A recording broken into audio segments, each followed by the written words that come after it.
There goes your dreams. As in the one that you sit in the Europe countries where they draw. Or must be Europe lah. Yeah, Europe countries. On the street, that street.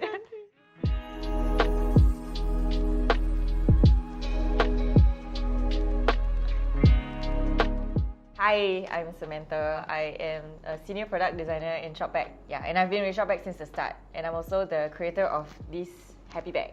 Yeah! Yay! They're memes. And I'm Syamimi. I'm the regional creative lead of the graphics team. I've also been here for 5 years, coming to 6. Very, very long. So we actually grew the team from 2-man team to now like 40 to 50 over design. Yeah. Okay, next question. On to the next question. What was your dream job when you were younger and how different is that from your current role? Actually, my dream job, right, I wanted to work in a paper factory. Like, who has that? A paper factory? What kind of job is that, right? But then, I don't know, because I like the manufacturing part and it is very cool lah. And then I have another dream. I wanted to be a street artist. Wow. But then like that's the closest that I can get. But we cannot vandalize in Singapore. Yeah. There goes your dreams. As in the one that you sit in the Europe countries where they draw. Or must be Europe lah. Yeah, Europe countries. On the street, that street. The paper factory. Paper factory, yeah. Okay lah, we do like ATLs and our home, so true. that's close enough that I can get. Yeah, my dream job last time when I was young was a zookeeper. And there's no way or form similar to what I'm doing now, unless you consider like, okay, this one need to beep out like managing people. But I do like animals, so I do have a rabbit and a dog at home. So it's like my home job is also a zookeeper. Yeah. Cue a picture of the dog here. No. Cute, yeah. Over here and over here. What changed along the way and what made you choose this path? I mean, I chose design because my dad was a designer. I don't know, there's something about like my family and like design, because my dad was a designer, my mom was a teacher and she also taught art. Yeah, so it was like we grew up in a setting where we were very exposed to art and design. Yeah, so that was how it led up to the current role. And then from there, it was a graphic design, and then after graphic design, I moved to UX. Right, so yeah, it was like a whole journey of being exposed to different forms of like design, different forms of art, and then up to what I am today. What about you? What's the question? I forgot. Okay, so actually like I didn't take any like design courses, so I was actually in mass communication course in poly. So then after that I did internship in a marketing role.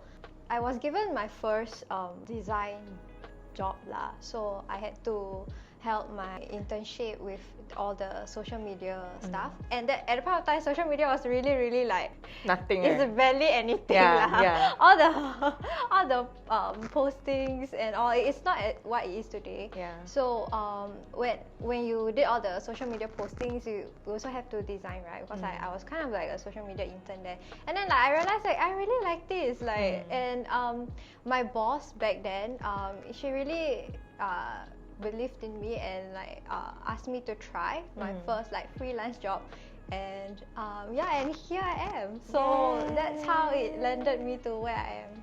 Okay, next question. If you are comfortable with sharing, what were some of your hardest moments juggling your work life and your personal life? Work life and personal life. This is a tough one. Oh, maybe I can go Yeah. first. For me personally, because I'm also taking part-time degree, so that was a lot for me to cope lah, and I took like quite long to finish. I just finished lah, by the way.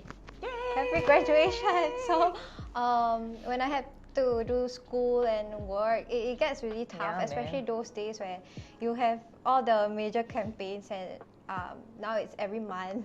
So every other week you have mega campaigns like your 9, 9, 10, 10, 11, 11, 12, 12. So that was really hard for me because that was when there were exams, right? And like it was really tough to cope, but like I'm so glad that all my bosses here are really supportive. So whenever I ask time out, they will just like let me go for my exams or go for my classes. So that was what I really appreciated. Then like between like school, work, and like hobbies, right? Or like life, right? How do you balance?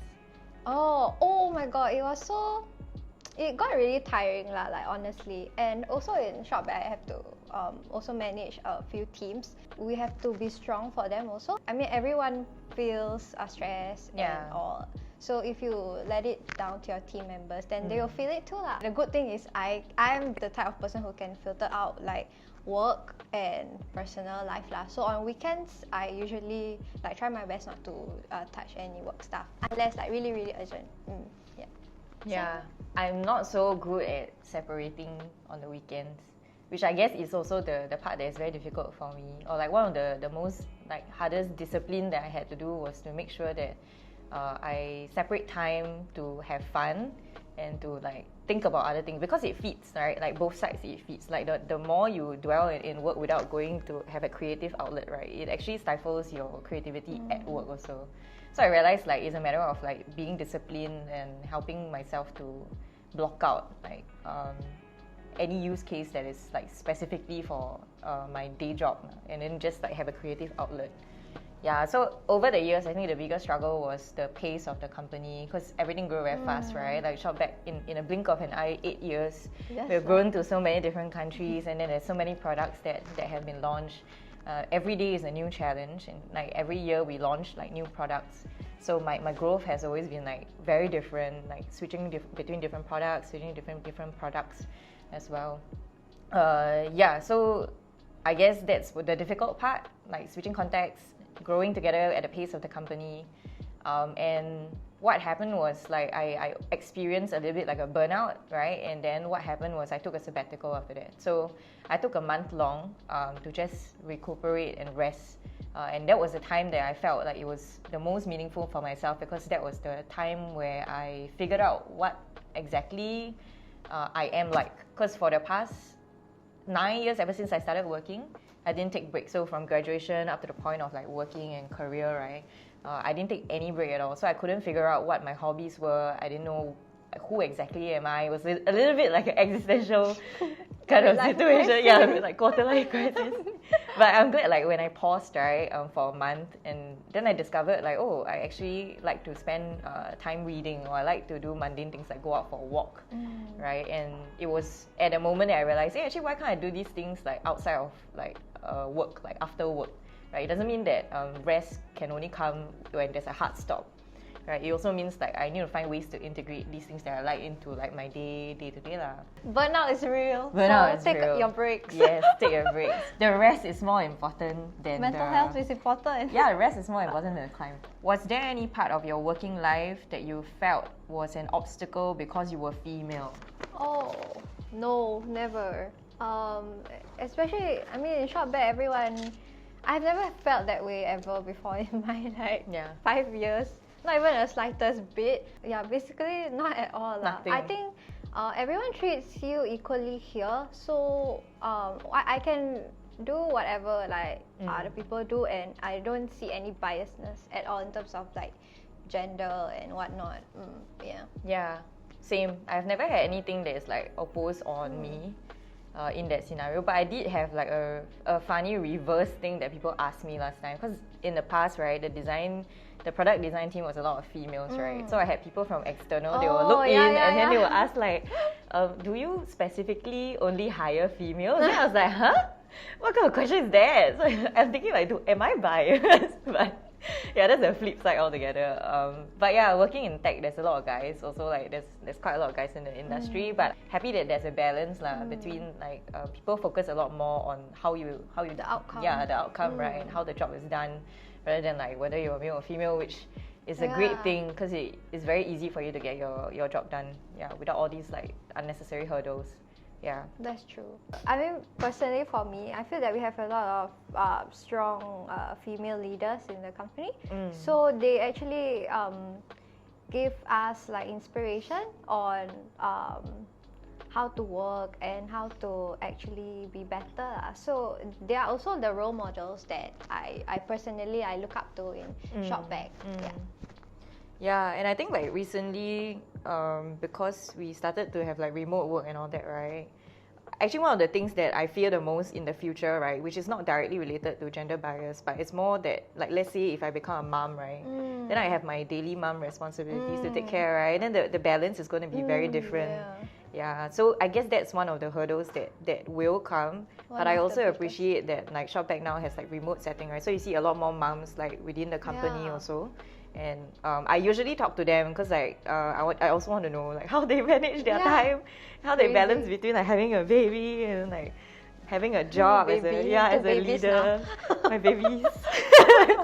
But yeah, so I guess that's like for the future lah. Maybe it's more about just focusing on, like what you said, right? Like focusing on the outcomes, right? Yeah. Like a good job done is a good job done. Like regardless doesn't of matter like, whether you're a guy or a girl. Yeah, that is entirely irrelevant lah. It's just about your skill sets and it starts from the hiring criteria also, like the way we screen candidates, the way we hire, and things like that.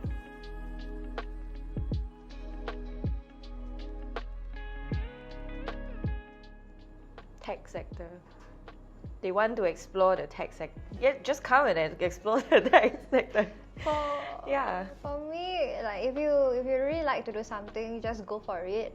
Because what I feel is doesn't matter gender or not. If you're good at something, people who are good in that particular something, they tend to excel well in the future. So just go for it. You know? You'll never know what will happen to you in the future. Yeah, and especially like core skills are a lot more important, right? Like you're looking at things like communication, things like humility, like how you learn, agility, all these kind of like core values. I don't think they are tagged particularly to any gender as well. So as long as you feel like you have interest in anything at all, doesn't mean like tech or anything at all, and you feel like you can do that, you just go ahead and do it.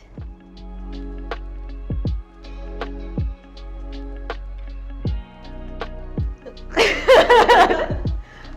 thank you so much. Coffee time.